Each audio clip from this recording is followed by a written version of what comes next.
Breaking Ahilyanagar ते पुणे दरम्यान थेट रेल्वे मार्ग विकसित होणार। प्रकल्प अहवाल झाला रेडी।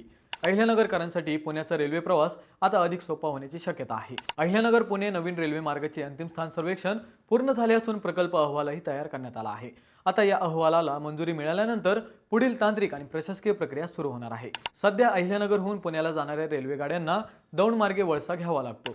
अहिल्यानगर ते दौंड या प्रवासात 3 तासांहून अधिक वेळ जातो। त्यानंतर कॉर्ड लाईनवर इंजिन बदलण्यासाठी आणखी सुमारे 30 मिनिटे लागतात। नवीन थेट रेल्वे मार्ग अस्तित्वात आल्यास हा वळसा टाळता येऊ शकतो आणि पुण्याशी थेट रेल्वे जोडणी मिळू शकते। त्यामुळे प्रवासाचा वेळ कमी होण्यासह व्यापार, शिक्षण, रोजगार आणि दळणवळणालाही फायदा होण्याची शक्यता आहे। मात्र प्रत्यक्ष काम सुरू होण्यापूर्वी भूसंपादन, मार्ग निश्चिती, स्थानके, पूल, सिग्नल, वित्तीय मंजुरी आणि निविदा अशा अनेक टप्प्यांची पूर्तता करावी लागणार आहे। थेट रेल्वेसाठीचा मार्ग आता किती वेगाने पुढे सरकतो हे पाहणे महत्त्वाचे ठरणार आहे।